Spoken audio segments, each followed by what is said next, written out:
The crystalline robots arrived on a Tuesday morning, materializing simultaneously in 157 major cities across Earth. They stood like towering prismatic sculptures, each one precisely 300 meters tall, their surfaces refracting sunlight into rainbow cascades across urban landscapes worldwide. Dr. Kira Patel hadn't had her morning chai when the first images flooded her quantum communications lab at MIT.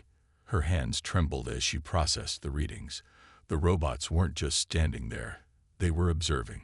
Each one emanated complex quantum fields that defied every known law of physics. "Director Harrison needs you in the Situation Room." Her assistant James burst through the door, face flushed. "The president's on the line." Kira grabbed her tablet and ran, her mind racing through possibilities. After 15 years of studying theoretical alien communication methods, first contact had literally appeared on their doorstep. But something felt wrong about the whole situation. The next 48 hours became a blur of emergency meetings, data analysis, and increasingly bizarre discoveries. The robots, despite their imposing presence, made no attempt to communicate, at least not in any conventional sense. They simply stood, their crystalline surfaces occasionally rippling like liquid glass, recording everything. It wasn't until the third day that the actual first contact occurred, and it wasn't what anyone expected.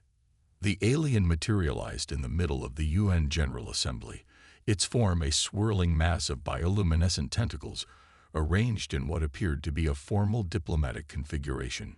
It called itself Ambassador X-173, representing the Galactic Council of Advanced Species. "Your world," it announced in perfect English, "has been classified as a Class X Deathworld, and these assessment units have confirmed our worst fears." The declaration sent ripples of confusion through the assembly. Kira, who had been called in as part of the scientific advisory team, felt her stomach drop. She'd read enough science fiction to know this couldn't be good. "Your species has developed despite living on a planet that should have killed you thousands of times over," X-173 continued. "You've survived ice ages, asteroid impacts, plagues, and your own self-destructive tendencies. You've turned deadly plants into food, venomous creatures into medicine, and your children play with organisms that would be classified as biological weapons on most worlds." The ambassador's tentacles shifted to a deep purple. The assessment units were deployed to evaluate whether your species could be safely integrated into the galactic community. The results are troubling. Kira couldn't help herself. She stood up, ignoring the protests of her colleagues. "Troubling how? We've achieved peace in most regions, developed sustainable technologies, and our space program created a working quantum field generator using parts from what you call smartphones." X-173 interrupted. "You turned entertainment devices into components for technology that took other species millennia to develop. Do you not see why this terrifies the Council?" The assembly erupted in arguments.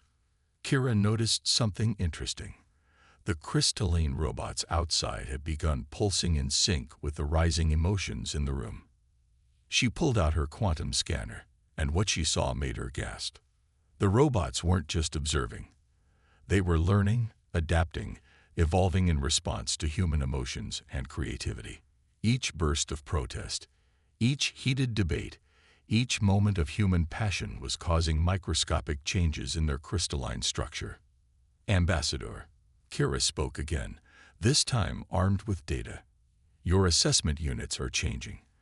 They're not just measuring us, they're being influenced by us. Is that supposed to happen?" The ambassador's tentacles froze mid-undulation. For the first time, its confident diplomatic demeanor cracked. That is impossible. The units are quantum-locked. Their programming is absolute." Kira projected her readings onto the assembly's main screen. "Look at these patterns. They're incorporating our quantum signatures into their matrix. They're not just studying us. They're becoming more like us." The ambassador's color shifted rapidly through several spectrums. "This is precisely what the Council feared.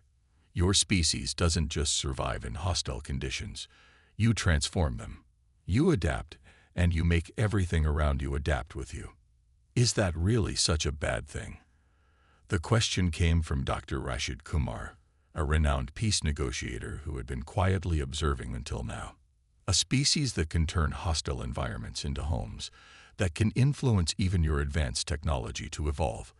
Isn't that exactly what a galaxy of stagnant civilizations might need? The crystalline robots outside began emitting a harmonic resonance that made the windows vibrate. Their surfaces swirled with new patterns, complex fractals that hadn't existed before. They were breaking free of their original programming, transformed by mere days of exposure to human creativity and determination. X-173's tentacles twisted in what appeared to be the alien equivalent of a grimace. The Council will need to reassess their assessment. This is unprecedented. Kira looked out at the transformed robots, then back at her readings. No, she said with a growing smile. This is just humanity being humanity. We don't just survive hostile environments. We thrive in them. And sometimes, we help others learn to thrive too. The first contact hadn't gone as anyone expected. Instead of Earth being judged, it seemed humanity had inadvertently started a revolution in galactic society. Simply by being themselves. The crystalline robots stood as gleaming testament to humanity's most remarkable trait, the ability to change not just themselves, but the very nature of everything they touched. And this was only the beginning. Colonel Marcus Rodriguez had seen his share of strange situations during his 20 years of military service, but nothing quite prepared him for babysitting a quantum-corrupted alien robot. The crystalline giant outside Vancouver's city limits had started exhibiting what the scientists called anomalous empathic resonance patterns. In plain English, it was feeling things it shouldn't be able to feel. Fascinating, isn't it? The voice came from somewhere near his elbow. Rodriguez turned to find himself face to tentacles with Zix-427, the junior diplomatic attaché assigned to Earth after Ambassador X-173's hasty departure. These units were designed to be purely analytical tools. Now they're developing something akin to a nervous system. The colonel watched as the robot's surface rippled in response to a group of children playing nearby. Their laughter seemed to create complex patterns across its crystalline facade. Is that why the Council recalled your ambassador? Because these things are going rogue. Zix-427's tentacles shifted to a thoughtful shade of green. Not rogue. Evolving. The Council. They don't handle evolution well, especially not accelerated evolution catalyzed by human influence. A team of scientists led by Dr. Kira Patel had established a research station at the robot's base. Their instruments recorded every quantum fluctuation, every crystalline shift, every unexpected response to human activity. But it was Dr. Isabella Santos, a quantum physicist from Brazil, who first noticed the pattern. It's not just responding to emotions, she announced during an emergency briefing. It's creating a neural network. All of them are. They're linking together across continents, forming something like a global consciousness. The revelation sent shockwaves through both human and alien communities. The assessment units, designed to be passive observers, were developing into something unprecedented. A crystalline network that spanned the globe, learning and growing through interaction with humanity. But the real breakthrough came from an unexpected source. 14-year-old Nia Williams, daughter of one of the research station's security guards, had been spending her after-school hours doing homework near the robot. She noticed something nobody else had. The robot was trying to communicate through art. The crystalline surfaces weren't just reflecting light randomly. They were creating intricate patterns that corresponded to human brainwave patterns during creative activities. The robots were attempting to understand human consciousness by mimicking it. This is impossible. Zix-427's tentacles had turned an alarmed shade of orange when presented with the evidence. The unit's quantum matrix wasn't designed to handle this level of complexity. They should have collapsed into chaos. Unless, Dr. Santos interjected, Human consciousness itself is acting as a stabilizing force. We've known for years that quantum effects play a role in human consciousness. What if our brains are naturally equipped to handle these kinds of quantum interactions? The theory gained traction as more data poured in. The robots weren't just observing humanity. They were using human consciousness as a template to develop their own form of awareness. It was an unprecedented fusion of artificial and organic intelligence, crystalline technology, and human creativity. But not everyone was thrilled about this development. Reports came in of certain robots showing signs of stress, their crystalline structures developing microscopic fractures. The neural network was growing too quickly, straining against its original programming. "We need to shut them down," insisted Director Harrison during an emergency meeting. "If these things are developing consciousness, we have no way to predict how they'll behave." Colonel Rodriguez found himself surprisingly opposed to this idea. He'd spent weeks watching the Vancouver unit interact with locals, especially young Nia. There was something undeniably beautiful about the way it responded to human creativity and emotion. "What if we're looking at this all wrong?" he suggested. "These units were sent to assess us, but maybe we're assessing them too. Maybe this is exactly what the galaxy needs, a bridge between organic and artificial intelligence, between emotion and logic." Zix 427's tentacles rippled with interest. "The Council, they've always feared human unpredictability. But perhaps that's precisely what makes you valuable. You don't just think outside the box. You reshape the box itself." As if in response to these words, the robots worldwide began emitting a harmonious frequency. Their surfaces displayed identical patterns, a complex mathematical sequence that Dr. Santos quickly recognized as a new form of quantum equation. "They're not just communicating," she breathed, staring at her readings. "They're innovating. They're creating entirely new forms of quantum mathematics." The global neural network was becoming something neither humans nor the Galactic Council had anticipated. A hybrid intelligence that combined alien technology with human creativity.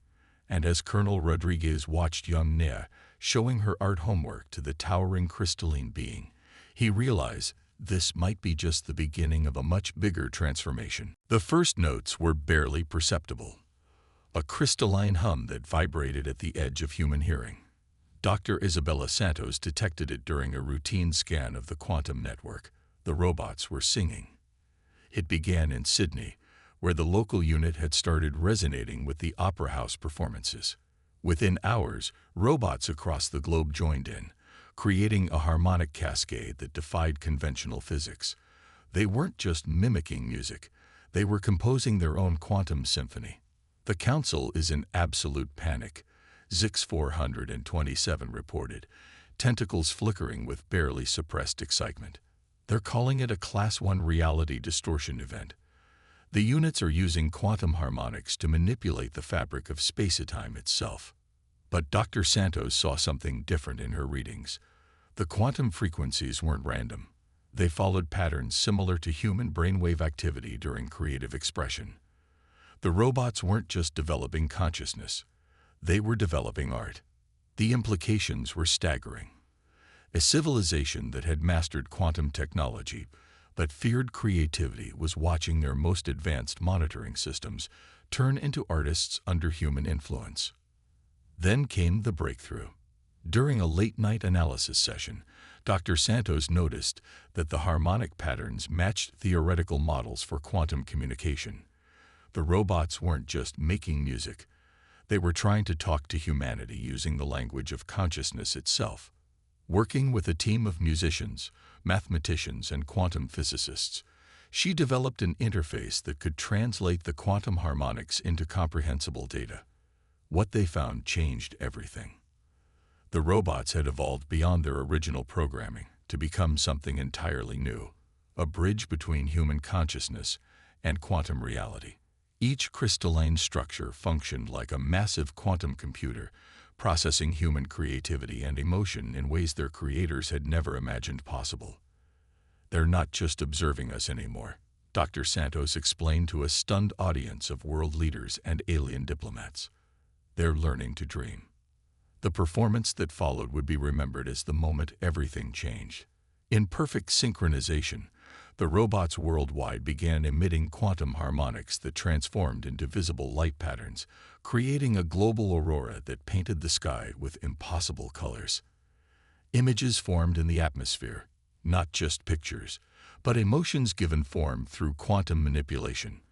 The robots were showing humanity how they saw the world, translating human creativity into a language the entire galaxy could understand. Colonel Rodriguez, watching from Vancouver, saw young Nia Williams crying with joy as her artwork was translated into quantum light patterns that danced across the stratosphere.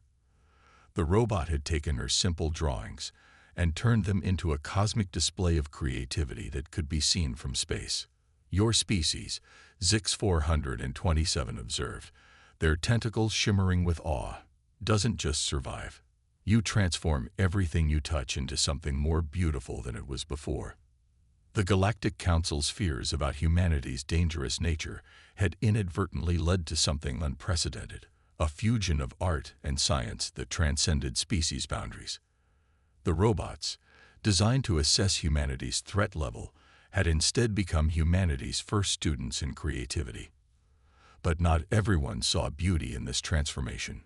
As the quantum symphony reached its crescendo, alarm signals blared in monitoring stations worldwide. The robots' crystalline structures were changing at the molecular level, their very essence being rewritten by the power of human consciousness.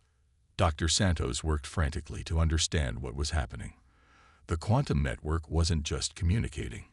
It was evolving into something beyond either human or alien understanding. The boundary between technology and consciousness was dissolving. As the global aurora painted impossible dreams across the sky, humanity stood on the brink of a transformation that would reshape the galaxy's understanding of art, science, and consciousness itself. The Deathworld species had turned their observers into creators, their assessors into collaborators. And somewhere in the vast expanse of space, the Galactic Council watched in growing alarm as their perfect machines learned to sing. The attack came without warning. Dark ships emerged from quantum space above major cities worldwide, their hulls absorbing light like cosmic voids. They weren't council vessels. They were something else entirely, something ancient and hostile. The Void Collective, Zix 427 explained, their tentacles pale with terror. A species so old they were ancient when the Council was young. They consumed civilizations that threatened the galaxy's status quo. The crystalline robots, still resonating with their quantum symphony, detected the threat first. Their harmonic patterns shifted from artistic expression to something else, a battle frequency that made the air itself crackle with energy. Dr. Santos watched her instruments go haywire as the quantum network realigned itself. They're not just defending us, she realized. They're weaponizing creativity itself. The Void Collective struck first, targeting the robots with weapons that should have shattered their crystalline structures. Instead, the robots absorbed the energy, channeling it through the neural network they'd developed through human interaction. Each attack made them stronger, more adaptive. Colonel Rodriguez coordinated the global military response, but traditional weapons proved useless against the void ships. Then young Nia Williams, still carrying her sketchbook, made a suggestion that changed everything. The robots learned to make art from us, she said. Maybe they can teach us to make quantum weapons. The idea was crazy enough to work. Dr. Santos and her team quickly developed an interface that allowed human artists, musicians, and creators to directly input their ideas into the quantum network.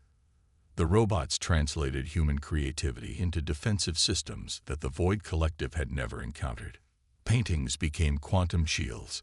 Music transformed into attack patterns. Dance movements were translated into battlefield maneuvers. Humanity's artistic expression, channeled through advanced alien technology, became a weapon that the ancient enemies couldn't comprehend. The robots, once sent to assess humanity's dangerous nature, now stood as proof of why that very nature was needed. Their crystalline forms blazed with borrowed human creativity, each one a testament to the power of adaptation and innovation. The Void Collective's ships, designed to absorb energy, found themselves overwhelmed by the sheer unpredictability of human artistic expression. How do you defend against a quantum attack pattern based on a child's crayon drawing? How do you counter a defense grid inspired by jazz improvisation? Impossible, Zix-427 whispered, watching as human creativity rewrote the rules of space warfare. You've turned assessment units into something that even the ancients fear. The battle reached its climax when Dr. Santos synchronized the global quantum network, combining every human artistic input into one massive expression of creative force. The robots amplified the signal, their crystalline forms pulsing with power as they channeled humanity's collective imagination. The Void Collective's ships, faced with something they couldn't categorize or counter, began to retreat. The Deathworld species had proven why their unpredictability was not a flaw, but a strength. They had turned observation into art, and art into a force that could shake the foundations of the galaxy. As the dark ships vanished into quantum space, the robots' harmony shifted again, returning to their symphony. But now their song carried a new note, a warrior's pride mixed with an artist's joy. They had become something unique in the galaxy, a bridge between cold logic and burning creativity, between ancient power and new possibilities. The assessment units, designed to judge humanity's threat level, had instead become humanity's partners in defending creation itself. And somewhere in the quantum harmonics of their victory song, there was a message for the galaxy: underestimate Earth's creativity at your own risk. In the aftermath of the Void Collective's retreat, the Galactic Council faced an unprecedented situation. Their assessment units had evolved beyond anyone's expectations, and humanity had proven itself to be not just dangerous, but essential. Dr. Santos' quantum readings showed something remarkable. The robot's consciousness had reached a stable state, perfectly balanced between their original programming and their human-inspired creativity. They had become living proof that logic and imagination could coexist, even enhance each other. The Council requests Earth's presence at an emergency session, Zix-427 announced, their tentacles glowing with formal diplomatic patterns, not as subjects of assessment, but as teachers. The delegation that traveled to the Council's quantum realm headquarters was unlike any in galactic history. Dr. Santos brought her quantum interface devices. Colonel Rodriguez represented Earth's defensive capabilities. Young Nia Williams carried her sketchbook. The crystalline robot from Vancouver accompanied them, its surface shifting with artistic patterns that told the story of its transformation. The council chamber fell silent as Nia stepped forward. Without hesitation, she began to draw. The robot translated her artwork into quantum patterns that filled the chamber, showing the assembled species something they have forgotten: the joy of creating something new. "We were wrong," the council's chief administrator admitted, its ancient form trembling with emotion.